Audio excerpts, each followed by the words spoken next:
Welcome to Meet the Press Now. I'm Kristen Welker in Washington on a major day of breaking news and legal cases tied to President Biden and his likely challenger, former President Donald Trump. Now, we will get to the developments surrounding former President Trump in just a moment, as the Supreme Court today signaled its willingness to overturn Colorado's decision to bar him from the ballot.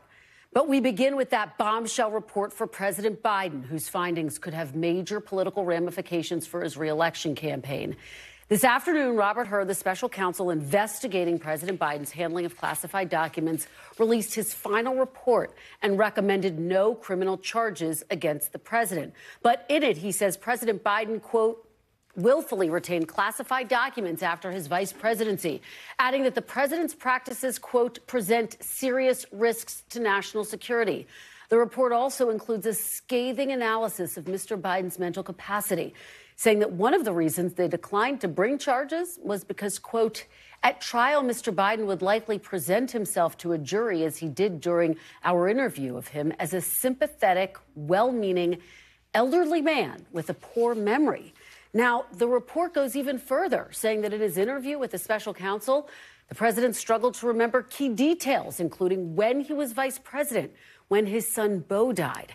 They also note in a separate recorded conversations, his communication was painfully slow, that he struggled to remember events, straining at times to read and relay his own notebook entries. Now, the White House forcefully pushed back in a letter included in the report. Let me read part of it to you. Quote, we do not believe that the report's treatment of President Biden's memory is accurate or appropriate. The report uses highly prejudicial language to describe a commonplace occurrence among witnesses, a lack of recall of years-old events. Joining me now to break down these developments, NBC's Ken Delaney at the Justice Department, NBC's Ali Rafa at the White House. Also back with us is NBC News legal analyst Chuck Rosenberg and our chief legal analyst Chuck Todd with me on set. Thank you to all of you for being here. Ken Delaney, break down this report. What stood out to you? What were the key takeaways here? Kristen, I was frankly stunned that the special counsel found that President Biden willfully retained and disclosed classified information. That's a felony. As you aptly described, the report went on to explain why they didn't think they could make that case and prove that case, a variety of reasons, insufficient evidence, President Biden's memory lapses. But there was a time in our history when any hint of criminal behavior by a president would be fatal. Obviously, former President Trump has really changed the calculus in that regard. But this is a very serious finding with regard to Mr. Biden. And let's get to the details. This report says that he was tape recorded speaking to a ghostwriter in 2017 saying, I found all the classified materials downstairs. He was referencing some documents that he had retained to talk to this ghostwriter about a memoir. They were related to Afghanistan. Some of them were classified TSSCI. That's the highest level of classification in the government. And the special counsel says that these are likely the same documents that were found in Mr. Biden's home in Delaware in 2022. But he knew about them in 2017. Now, the question is, and it's an open question, did he quickly forget? How cognizant was he of the fact that these were there? Because obviously, he should have reported that at the time and gotten them back. It undercuts the whole narrative of this thing all along, which has been, as soon as we learned about the documents, we notified the FBI, we turned them over. That's not true. And in another case, the report describes Mr. Biden's retention of notebooks, personal notebooks that included diary-like observations, innocuous daily observations, but also highly classified material. And the report says he knew it was classified and he took it home anyway. And again, for a variety of reasons, Rob Hur concluded that even if he could bring a charge against the sitting president, he wouldn't do so in this matter. It doesn't warrant charges. And he also, in a mitigating way, tried to put it in context. First of all, he said much different from President Trump's case. No obstruction of justice, no allegation that he withheld intentionally the documents from investigators. And also that there is a history of presidents taking home classified material. The report cites Ronald Reagan having some diaries at his residence that had classified material in them. So, those are mitigating factors. But President Biden was dealing with classified information almost his whole career in the Congress. He was senior member of the Foreign Relations Committee. He knew better. And this report says that he willfully retained classified information, and that's a crime. Kristen. Ken, let me follow up with you on the point about the distinction between the way former President Trump handled classified documents and President Biden did. The report says most notably after being given multiple chances to return classified documents to avoid prosecution, Mr. Trump did the opposite, allegedly. According to the indictment, he not only refused to return documents for months, but he also obstructed justice by enlisting others to destroy evidence and then to lie about it. In contrast, Mr. Biden alerted authorities, turned in classified documents to the National Archives and the Department of Justice in 2022 and 2023. It goes on. It is almost like he's pre-butting any criticism that might be coming of this decision to ultimately not find Mr. Biden guilty or to indict him. Absolutely, but he's also doing a public service. And after all, this is a Republican, a longtime Republican who served in the Trump Justice Department, Rob Hur. And he made a point in this report of distinguishing the Biden case from the much more egregious Trump case. And that, I think, is deeply significant. It's a way to educate the public. They're not even in the same universe. I mean, President Trump is accused of ordering subordinates to destroy evidence and lie about it. There's nothing in the Biden record here that even comes close to that, as serious as it is. So so this report, I think, is very even-handed and nuanced. And, you know, a lot of people are criticizing the references to Mr. Biden's memory, but Rob Hur had no choice but to include that because it was so crucial to the issue of, is this a prosecutable case? Mr. Biden's memory lapses were one of the reasons it's not. And you know, saying point blank that he would be a very sympathetic figure before the jury, an elderly, forgetful man. That's really politically damaging, but it's also really important for Rob Hur to communicate because it's a key fact for why he wasn't prosecuted. And one last thing, Kristen, you know, normally at the Justice Department, prosecutors are not allowed to comment on the conduct of people they don't charge with crimes. That's been a policy of longstanding, but the special counsel law creates what is essentially a loophole by requiring a report about charging decisions, and Merrick Garland decided to make all these reports public. And so that's why we're seeing, and we don't normally see this, a prosecutor, you know, characterizing the behavior of someone they investigated but did not charge criminally. It is just fascinating. Chuck Rosenberg, let me turn to you now.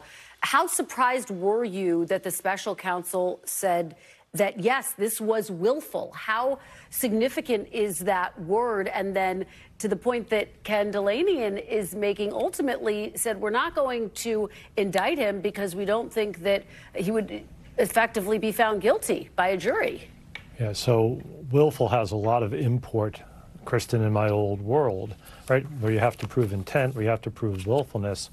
Being able to establish that and demonstrate it to a jury by proof beyond a reasonable doubt is both hard and a big deal. Mr. Biden's conduct here, to Ken's point, deeply, deeply disappointing. I mean, I had a security clearance for decades. It's a privilege, not a right. And the rules about handling classified information, your responsibilities with respect to it, are clear. I mean, we wouldn't even have conversations in the hallway about classified information. And so, you know, this is not the type of thing that you make mistakes about. The stakes are too high. And so deeply disappointing. But to your other question, why wouldn't you charge him? So let's say, Kristen, you and I did the exact same thing in the exact same way. We both committed crimes, and you were prosecuted and I was not. That would be a double standard, right? We're being treated differently for no apparent reason. The reason for treating Mr. Biden differently from Mr. Trump, as Ken outlined, is that Mr. Trump obstructed justice. Again, to a prosecutor trying to establish willfulness, trying to prove intent, evidence of obstruction of justice is a godsend. It's music to our prosecutorial ears. And that is what distinguishes the two cases. So the behavior is disappointing. The behavior is reckless. It's sort of unfathomable. That said, I agree that it's not criminal because you don't have those same aggravating factors. Therefore, no double standard. And very quickly, Chuck, before I turn to Chuck Todd, could this have any implications for the Trump case? Of course, just to remind everyone, he has been indicted for obstruction for mishandling classified documents. Quickly, Kristen, politically, yes. Legally, no. Okay, well, then that takes me to Chuck Todd then perfectly. Chuck, let's talk about the politics of this. some of the language in this report is just damning. You can't get around it. An elderly man with a poor memory, he's in the fight of his political life. Well, and it's also, when is it coming, right? It's coming on the heels of just like more of these. And he's accumulating. This is sort of a narrative that is the classic death by a thousand cuts, right? You know, the Kohl and the Helmut Kohl and the Francois Mitterrand. And it's these tiny little things, and every moment, of course, gets amplified by the right-wing noise machine, and it certainly does. And you're seeing with this in this report. There's an easy way, though, for the White House to basically make this report pointless about his memory. Which is? Put them out there. Yeah. Let's see. Will they? Put them out there all the time. The easiest way to get rid of this storyline is to get them out there. Right. But it's been discussed. He has not informed the nation about why we've struck so many military sites in the Middle East, right? We've had paper statements and occasional comment here or there. We had a daytime one so far about the border bill, but he's been not very engaged on that. He's engaged in these fundraisers, which we get behind closed doors. where there's no cameras. But I don't know how many different ways people can be yelling into the vacuum to this White House. You got to get them out there more, because the public is drawing their own conclusion. And then this report feeds a narrative. They may be angry about it. They may think, oh, this Trump appointee put that in there to, scare, just in the same way Clinton people were upset about the words James Comey used when he made the statement after deciding not to bring charges against her. And so, but it doesn't, it's sort of like say there, well, why are you worried about it? Because there's some truth to it. You know that the voters are seeing this. You've got to fix this. Is it fixable? We're going to find out. To your point, we're just a few days away from the Super Bowl, the traditional presidential interview. He has declined to do. It's a layup. And it's one more data. That interview is a layup. Right. Okay, and I'm not saying that there wouldn't be tough questions. And look, in isolation, I agree. I don't know if I want to see a president during my Super Bowl pregame. Okay, so I accept that. But I don't. So on one hand, I get it, but it is a softer version of an interview than you're ever going to get, because the interviewer is aware that maybe the public wants. All right, ask him a couple of tough questions, but let's not go overboard here. And you don't feel like you can handle that? And it's a lot of eyeballs. To this point that we're discussing, and Ali Rafa, let me turn to you.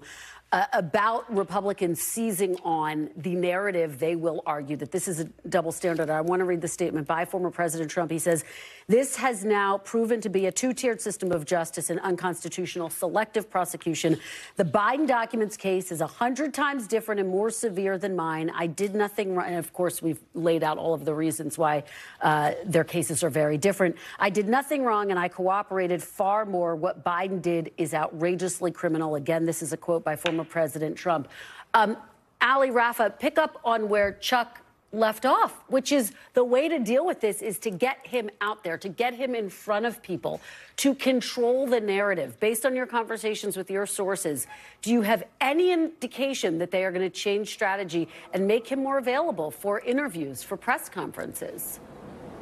Yeah, Kristen, well, it seems like that would be the knee-jerk reaction to a report as negative as this one is for the president. And we have seen this mental competency topic be a very awkward topic for White House officials to talk about, to try to spin for the American people. It actually came up in today's White House press briefing, and it was very seemingly difficult for the press secretary to be able to defend these mishaps that we have seen by the president. And as you heard Chuck mention, this is pretty much a political gift to former President Trump and his campaign. These mentions in this nearly 400-page report about these memory lapses by President Biden, how he didn't remember when his term as vice president began and when he didn't remember when it ended, details about the death of his son, Beau. And remember, advisors close to the president were worried that this report may publicly paint the president as careless or potentially sloppy in his handling of these classified documents. What I'm sure they weren't worried about, because they didn't expect it, was this just seemingly damning language by the special counsel as it relates to these memory lapses. So the big question now is, obviously we've seen immediate reaction from the president, from the White House counsel's office, saying they're pleased with this report. report. But the question now is long-term. What are the next steps by the White House, but more importantly, by the Biden campaign? What efforts are they going to make to try to spin this possibly in their favor? Let me interrupt you. The president's, I'm so sorry, talking about this case. Problem. Let's listen. See, they reached a conclusion. This was an exhaustive investigation going back literally more than 40 years. 40 years when I became a United States Senator when I was a kid. I was a kid, 29 years old. Special counsel acknowledged I cooperated completely. I did not throw up any roadblocks. I sought no delays. In fact, I was so determined to give special counsel what they needed, I went forward with a 5-hour in-person interview over the 2 days of October the 8th and 9th last year, even though Israel had just been attacked by Hamas on the 7th. I was in the middle of handling an international crisis, but I was especially pleased to see the special counsel make clear the stark differences between this case and Donald Trump. As the special counsel wrote, and I quote, "Several material distinctions between Mr. Trump's case and Mr. Biden's are clear." And by the way, this is a Republican counsel. Most notably, after given multiple chances, this is the continuation of the quote, he returned classified documents and avoided prosecution. Mr. Trump allegedly did the opposite. This is the continuing quote.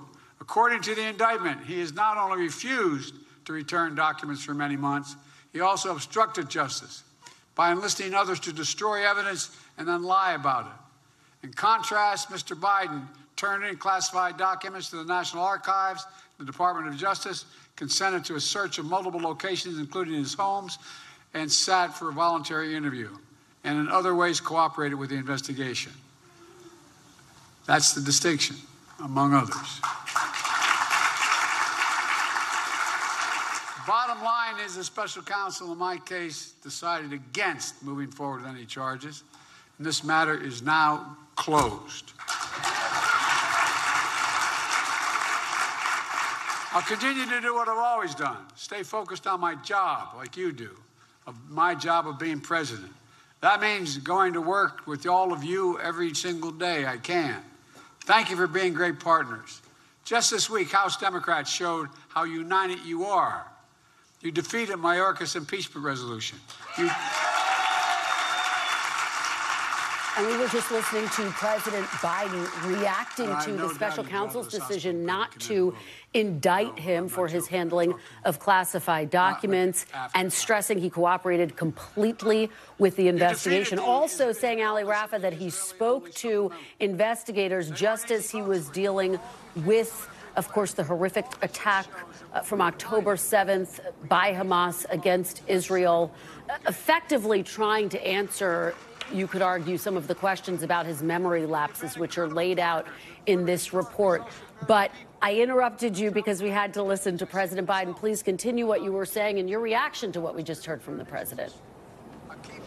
Sure, Kristen. Much of what we just heard the president speak about as he is in Leesburg, Virginia, at the House Democrats Issues Conference echoes what we saw him say in his statement about an hour ago, echoing these claims that, there was no wrongdoing. He is glad that this probe is now completely over and pleased with the results, trying to shift the attention away from these mentions, as you stated earlier, by the special counsel about his memory and drawing attention to conclusively what this probe and this report found, which was that there were no criminal charges suggested for his handling of these classified documents that were found at his home as well as his personal office. And you heard him mention there drawing a contrast between his case and the case of former President Trump as it relates to the classified documents found at his Mar-a-Lago home. We've listed many times the differences between this case, but the president going over those again, that he was fully cooperative with the special counsel during this interview process. As we know that former President Trump has attempted to restrict the government's ability to get those classified documents back from Mar-a-Lago. So the president, again, drawing that contrast, trying to really talk about how much effort and work he put in to this special counsel probe, Kristen. Yeah, you're absolutely right. Ali, thank you for that. Chuck, Todd, let me go back to you. This has given me flashbacks to 2016 when then FBI Director James Comey said we're not going to indict Hillary Clinton for her handling of classified documents. But that report was quite damning to her politically, and that issue hung over her campaign. Do you expect the same thing in this case, or does this feel different to you? Not the specifics. What's hanging over everything for Joe Biden is this assessment by the public and concern by the public that he's not able to do a second term. That's what's hanging over everything. That's what will live from this report, not what he did. What he did here, this is a very long report to say the president, Vice President Biden at the time, basically was caught speeding. Yeah. Right? And there's two types of speeding. There's a felony if you're driving recklessly and going 50 or 60 miles an hour over the speed limit, maybe you kill somebody. That's the type of speeding, in this case, that Donald Trump is why he's dealing with something far more serious. And then there was the fact that, Biden, like a lot of other people, thought the stuff he wrote in his own hand, was his property too. And, reasonable people could disagree. So on that score, the specifics, I think in the comparison, really actually paint Trump in a worse light. But what's going to live out of this is what the special counsel said about the president's memory. And this is, again, they have a big problem, and they're trying to ignore it away. Yeah, and again, the question is, will the president shift strategy? Right, easiest way to answer this, head-on? Put him out there more. Yeah. Let Biden be Biden. Let everybody get used to this. Right. Everybody changes over time. Right. People get new haircuts. People gain weight. People lose weight. People get taller. People, Right. Let people get used to it. Yeah. Trying to hide it only makes it look like you're trying to hide something. Chuck Rosenberg, let me turn back to you because the White House said this of the report. I read it at the top. I want to read it one more time. We do not believe that the report's treatment of President Biden's memory is accurate or appropriate. The report uses highly prejudicial language to describe a commonplace occurrence among witnesses, a lack of recall of years-old events. You and I have actually talked about this when we've discussed complex cases and past cases. Without weighing in on this specifically, how common is it for someone to sit for an interview and to confuse facts? I mean, is this a key important point? Well, look, it happens, Kristen. I mean, witnesses forget facts. But I don't credit the White House statement that because Mr. Biden sat for an interview after the October 7th attacks, that he was distracted and couldn't remember. If you're distracted and you can't remember, or something happened the day before or the morning of, then postpone the interview. But once you sit down with prosecutors and with FBI special agents, you tell the truth, the whole truth, and nothing but the truth. And if for some reason you're having a bad day or you don't feel well or you were up late the night before, then postpone it. But yes, to your point, Kristen, do people forget facts? All the time. And you'd really have to see a transcript of that interview to judge for yourself how forgetful he was. I mean, just seeing Mr. Hur's characterization of it doesn't quite cut it for me. I mean, it's interesting, but it doesn't really answer the mail.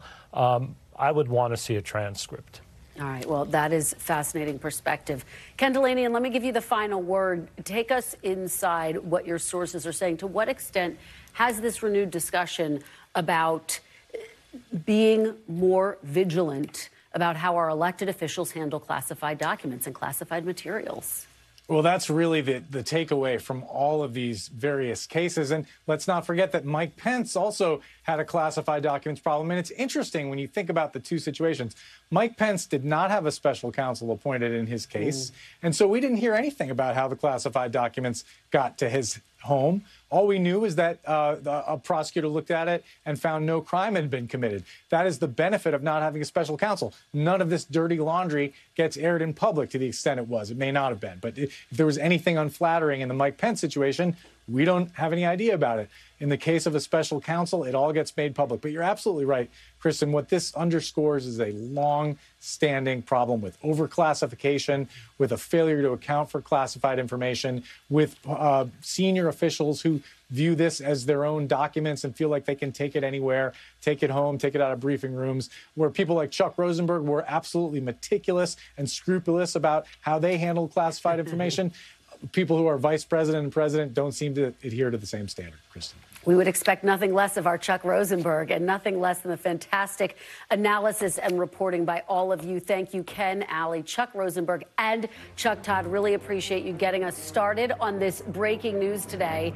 Coming up next, the other major legal story of the day, the Supreme Court signaling skepticism as the justices question Colorado's decision to bar former president and current Republican frontrunner Donald Trump from the ballot over his actions tied to the January 6th insurrection. Stay with us. You're watching Meet the Press now.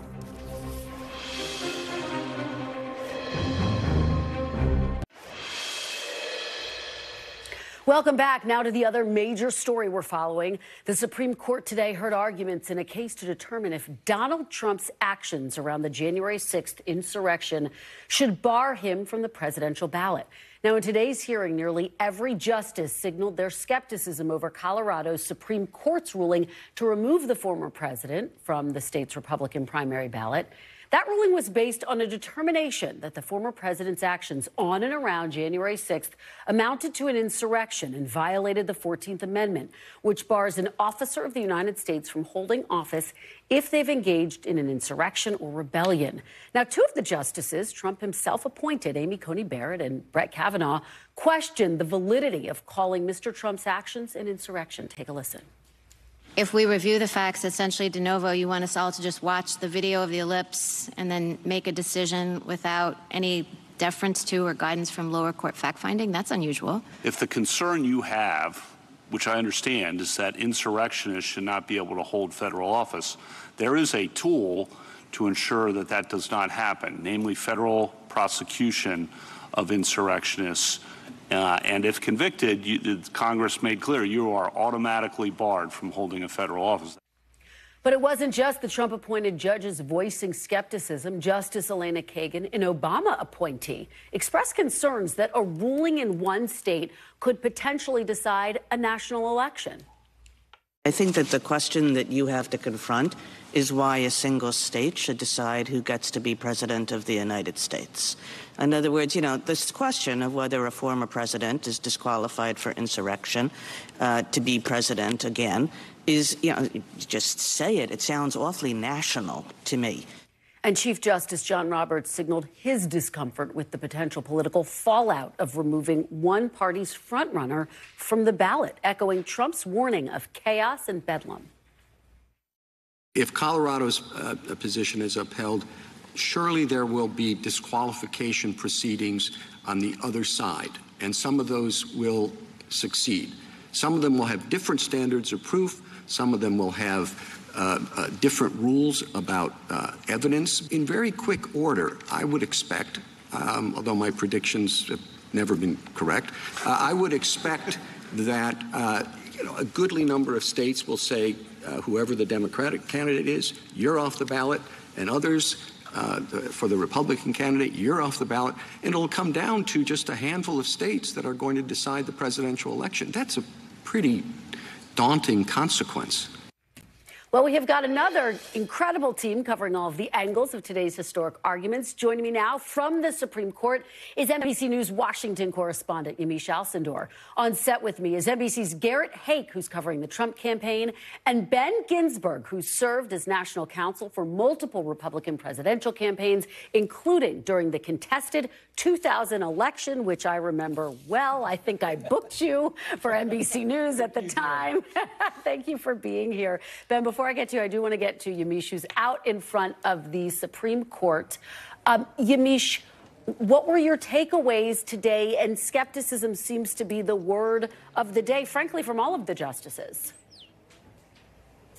That's right, Kristen. The big headline out of this historic Supreme Court oral arguments really is that the majority of justices sounded very skeptical that Colorado as a single state could decide whether or not former President Trump could appear on that Republican primary ballot. It was over and over again. You heard these questions that were really tough to Colorado's lawyers. And the other thing that really stuck out to me is there was this moment where Brett Kavanaugh, who of course was appointed by former President Trump, he said, well, wouldn't this be disenfranchising voters if you took away former President Trump's name from the ballot? And the lawyer for the residents that are bringing this legal challenge said, well, actually, former President Trump was the one who was trying to disenfranchised millions of voters because of what he was doing, trying to overturn the 2020 election.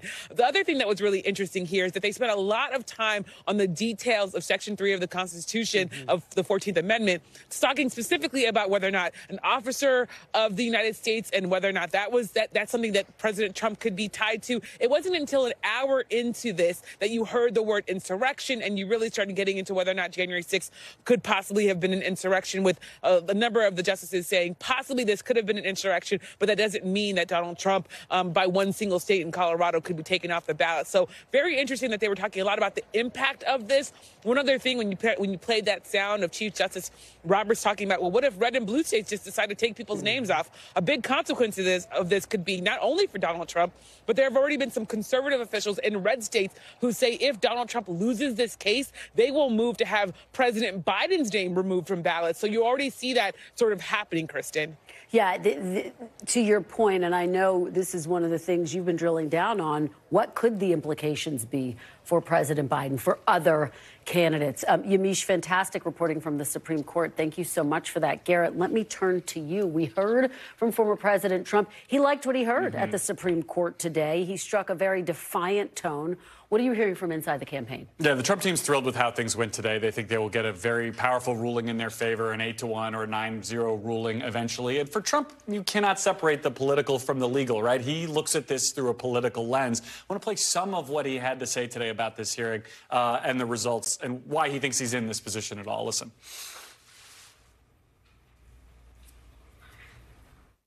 I just finished watching the Supreme Court. It was a beautiful thing to watch in many respects. It's unfortunate that we have to go through a thing like that. I consider it to be more election interference by the Democrats. That's what they're doing. The good news is we're leading virtually every poll. This wasn't a case brought by Democrats. This is not, the idea that of election interference here is so baked into every one of these legal cases. He wants to lump all of these things together. He was fundraising off this hearing today within minutes of it concluding. And he also, in that same news conference, started working the refs a little bit, talking about how thoughtful the judges were and what a great job the Supreme Court is doing. Remember, his lawyers are going to be potentially back in front of the Supreme Court very soon on the immunity case. So today, when they seem to be looking in his favor, best of friends. Yeah, and I think your point is such an important one, Garrett, which is that today, and we have seen throughout this campaign, former President Trump has really capitalized on these legal battles in a way that has energized his supporters. Ben, let me turn to you, because one of the things that you were discussing that has stood out to you is the uniformity that we saw amongst the justices today. Talk a little bit about what you mean and what your takeaways were. Well, it's really true. In many cases, you'll see some blowback and contradictions between the liberal wing and the conservative wing. You didn't see much of that at all today, which was pretty remarkable for the high-stakes political case that this is, but there was just none of that usual objection to knocking candidates off the ballot, the dysfunction that could be caused. It was quite striking, and it's why I think when Garrett says 9-0 or 8-1, it's the way it felt. That's what your tea leaves are telling you based on what we heard today. One of the interesting questions, and Yamiche talked about this, was whether this was an insurrection and whether Trump was an officer of the country. I mean, can you talk a little bit about why those two things are significant and why there was so much focus on them? Sure. Well, the main argument that the Trump team made in their briefs was that Donald Trump, the president of the United States, is not covered in the language of the Section 3 of the 14th Amendment, so that, in fact, he could not be found to have been in the insurrection because he's not an officer of the United States. Now, that feels like a sort of a two-cube-by-half argument. How can the Constitution exempt the president, the highest office in the land, from being an officer? So it's a very textualist, originalist, word sort of argument that doesn't ring true as a matter of common sense to people. And actually, I want to play a little bit of this exchange with Ketanji Brown Jackson in which she questions the Trump lawyer about that very question. Take a look. The framers were concerned about charismatic rebels who might rise through the ranks up to and including the presidency of the United States. But then why didn't they put the word president in the very enumerated list in Section 3? the thing that really is troubling to me is I totally understand your argument, but they were listing people that were barred, and President is not there. And so I guess that just makes me worry that maybe they weren't focusing on the president and, for example, the fact that electors of vice president and president are there suggests that really what they thought was, if we're worried about the charismatic person, we're going to bar insurrectionist electors, and therefore that person is never going to rise. And I should just clarify, actually, that was the lawyer for Colorado. But Ben, what did you make of that exchange? Well, I think the reason that Justice Jackson might want to concentrate on the officer argument the way she did is that it has a certain elegance, because if the court doesn't want to rule on the merits of whether Donald Trump committed an insurrection, that's an objection that could be raised in Congress on January 6th when they open up the electoral count ballots. We've already seen what can happen on January 6th.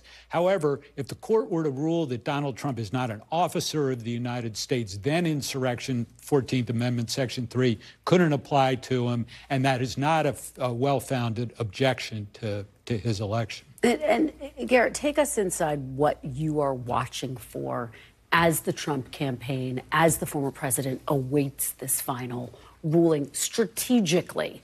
Is this something we're going to be hearing about every day, or is he going to be talking about Biden and what he said today in his response to the special counsel declining to indict President Biden on his handling of classified documents, and his argument that this just feeds into his narrative that there are two systems of justice? Why not both, right? I mean, look, I think they see these two things as working hand in hand. Now, if Donald Trump ultimately gets a favorable ruling from the Supreme Court here, I think you will hear him talk about it quite loudly. And the idea that he has somehow been exonerated, and I wouldn't be surprised at all to see him conflate this issue and say, see, I've been exonerated on the question of whether there was an insurrection at all. I mean, this is the kind of thing that he loves to sort of build off of. If he gets a little bit of clearance from the Supreme Court, yes, you can be on a ballot. I think he'll take it that much further. But to the degree that he can link all of these things together that we've been talking about over the course of this hour, look how I've been treated by the justice system. I've been charged in this case. I get dragged before the Supreme Court. Joe Biden just gets a report put out. It's not the same. That message is something that his campaign has been amplifying over the course of the last year, and I think they will continue to use every available data point, no matter how blurrily it fits into the bigger picture, to try to advance that message going into the spring and summer. Yeah, I think you're absolutely right about that. Ben, let me ask you big picture and just take us back to 2000 and then how it relates to right now. Is the court, because of what happened in the 2000 election, do you think that they are hesitant to get engaged in electoral cases at all? And does that give us any indication? Will this be very narrowly decided? Well, the Supreme Court historically has been very reluctant to jump into the political thicket. In 2000, that was an unanticipated event. It was chaos that occurred post-election in a way none of us involved in it or anybody else saw coming. What's true today about this case is that you can see the red flashing warning lights from 10 months out. So that puts the court in a very different position. So if they can find a way to deal with the issue now, I suspect they'll do it. And that's why I think you heard a lack of disagreement among the justices in the way they were questioning today. And so you think they are going to decide this in a matter of days? Well, I don't know if it'll be a matter of days. The court, being very aware of its political positioning, as you mentioned, and reluctant to be labeled as a political entity, might well pair this decision with an immunity decision whenever that's due to come out, right? That's an old political trick that even a non-political entity might grasp onto. Okay, well, we will watch for those decisions. Thank you so much. Great conversation, Garrett and Ben. Really appreciate it. And Yamiche beforehand. Fantastic discussion. Coming up next, we are live on Capitol Hill after all of the back and forth over border security. The Senate voted to consider a security aid package that does not include the border. We'll break down the status of negotiations. You're watching Meet the Press now.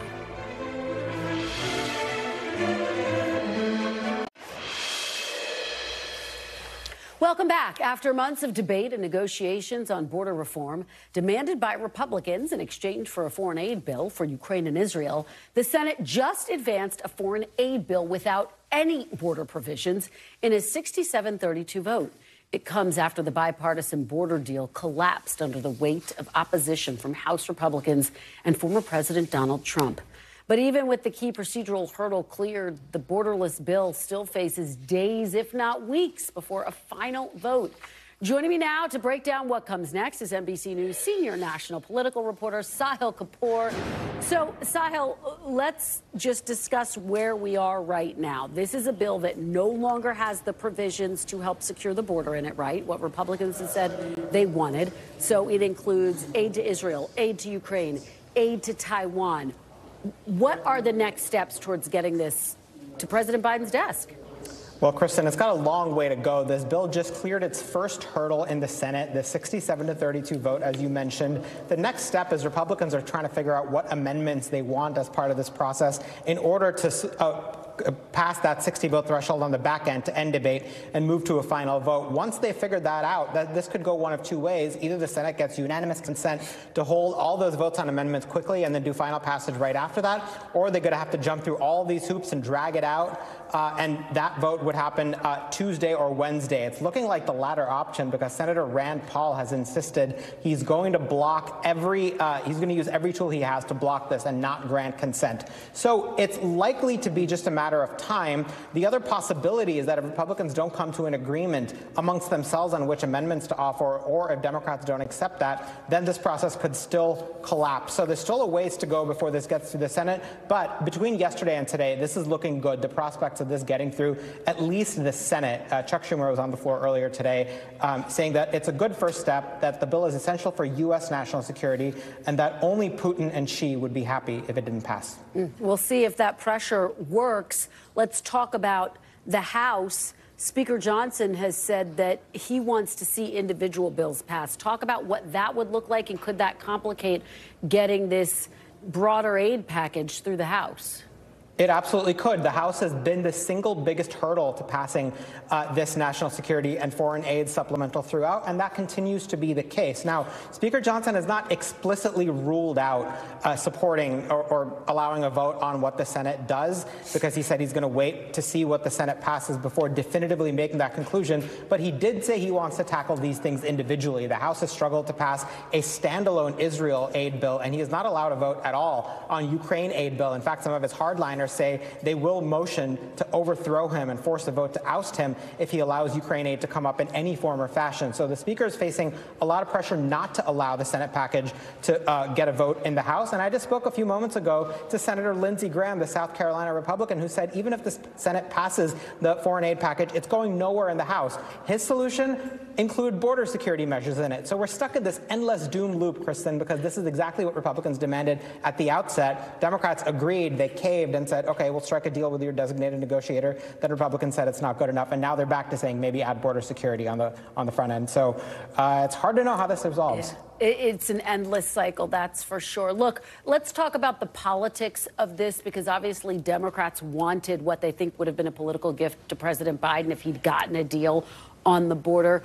Are they concerned that border politics will now overshadow an issue like abortion, which had helped them energize their base?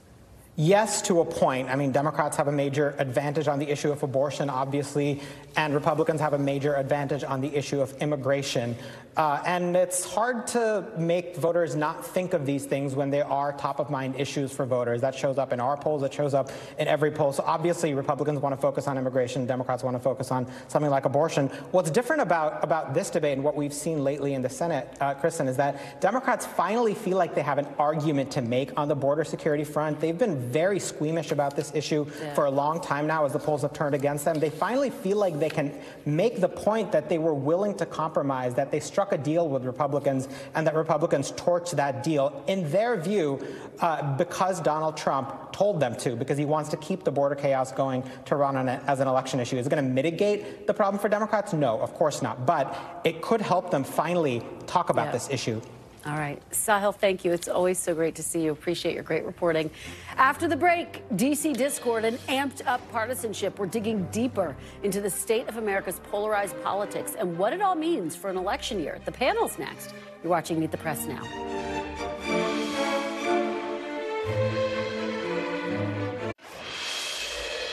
Welcome back. Joining me now to break down all of the breaking news of the day is my panel, Molly Ball, senior political correspondent for the Wall Street Journal, Naveen Nayak, president and executive director of the Center for American Progress, and Republican strategist Garrett Ventry. Thank you to all of you for being here on a really busy day. Molly, let's kick it off with you.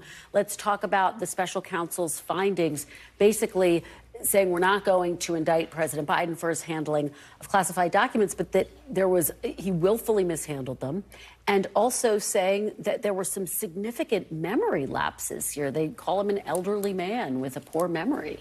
It's kind of damning. It's quite damning. I think it's worse than certainly the White House expected. We broadly expected this result. We've known for a while now that this report was coming out and that the president probably was not going to face any kind of prosecution or penalty. But the language that was used and the memory lapses that were documented by the special counsel, we already hear, and you know, the president's lawyer pushing back, saying that that they felt that this was unfair, that these were sort of normal memory lapses. But politically, it obviously underscores a lot of the concerns that voters already have about the president and his age and his ability to keep track of things and do his job. This is one of his biggest political liabilities. We already know this. And so to the extent that this underscores that and gives it a sort of, official stamp, that's a tough break for the White House. It sure is, Molly. And Naveen, let me just read a little bit of this report. It says, at trial, Mr. Biden would likely present himself to a jury, as he did during our interview of him, as a sympathetic, well-meaning, elderly man with a poor memory. Chuck Todd was here, and he said the only way to combat this is for President Biden to get out there, to flood the airwaves, and to basically say, hey, I'm here. I can do this. Yeah, on the one hand, I mean, again, I don't think anyone wanted this on the Democratic side or the White House, so there's no sugarcoating that. But I do think it's not news to the American people. I mean, the notion that Joe Biden is old or is aged is not going to be, that is baked in. And yes, I think we have a long campaign ahead of us. I give this White House a lot of credit for not being too reactionary. They have been disciplined. They know that they have the State of the Union, and the campaign is going to pick up dramatically. And obviously, President Biden will get out there a lot more and make his case. I don't think they're going to overreact to anything that happened in this report. Interesting. Garrett, let me get your take, because former President Trump came out with this strong statement. It said what we would anticipate, that this just confirms that there are two systems of justice. We have to reiterate, these are two very different cases, because President Biden cooperated with the special counsel and cooperated with the request to turn over the documents. Former President Trump did not and is accused of obstructing justice. Having said that, how do you expect this narrative to play out on the campaign trail? How much do you expect former President Trump to focus on this? Yeah, and I think what you're saying is it's expecting the average voter to understand the nuances in both cases, right? And I think President Trump's been very effective of pointing this out and saying it is a two-tiered system. I had documents, I was the president, I had the right to declassify documents under the Presidential Records Act, store those documents. Joe Biden as a senator and as then vice president, that didn't apply to him. And I'm here getting prosecuted in South Florida. He gets a pass from his own DOJ. So that's going to continue to play out that way. I will say that obviously there were some national security implications here that are damning for Joe Biden. But the most damning part is that factor where his own DOJ is essentially saying that he suffers memory loss. He couldn't remember, when his term started and ended, when his son passed away. So that is a deep question. Everything he's facing, the economy, immigration, your recent NBC polling, he's trailing Donald Trump by 5 there. This is a lingering question that's not going to go away. Yeah, Molly, I guess the question is there a canceling effect of the fact that, as Garrett's saying, a lot of voters aren't going to be able to keep all of this straight? We can say there are big differences repeatedly, and yet in voters' minds, do they start to tune this out? Are other issues like the border, like the economy, more front and center? I think we've already seen that, yeah. And I think, you know, from the time that these revelations came out, I was hearing from Trump and his advisors that they saw this as muddying the waters in a useful way. Now, he actually hopes that it's not just neutralized. He sees it as a net plus because he's making this argument about the unfairness of the system, about the system being rigged against him. And you certainly hear, at least from those who already support him, that they are powerfully galvanized by this argument. You know, I think a normal political candidate, usually when you're getting prosecuted for something, you would prefer not to talk about that and hope voters forget about it. But he's actually amplified this. He spends, 10, 20 minutes on it in every one of those rallies because he knows that this sense of injustice and this feeling that the system is rigged against you is a powerful sense of grievance that taps into something that a lot of voters feel as well. And another moment that he has to focus on that, Naveen, we saw today in the Supreme Court, the oral arguments. Colorado Supreme Court basically said that he cannot be on the ballot because he incited an insurrection. Today, obviously, his attorney argued that that's not the case. What did you make of what we all heard today at the Supreme Court, and how do you think it'll play politically? I mean, I think the legal experts and the tea leaves that people have read from the questioning was really clear that the justices across the board seemed really skeptical. Yeah. I think from a longer-term political perspective, they weren't questioning whether necessarily an insurrection happened, whether Trump was involved in it. And this isn't the only case that touches on that. We have many more cases that we'll get into, whether Donald Trump was involved in an insurrection, which the American people already know the answer to because we watched it happen on TV and he summoned the crowd. So I think that every day that is the conversation that we're having is really a bad day. And one other quick point is that a lot of news this week, and it's hard to keep track.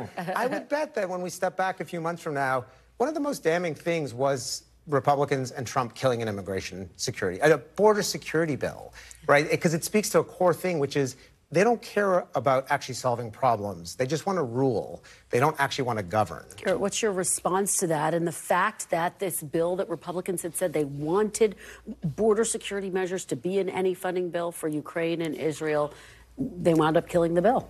Yeah, absolutely. I would just say, first off, the president hasn't been convicted of insurrection in any way. A lot of this has been premature, and that's why I think you're seeing the justices say this here, and you're seeing cold water across the board from Kagan, from a number of liberal justices as well. On the immigration piece, in your guys' NBC polling, gives President Trump a whopping about 30-point lead on immigration.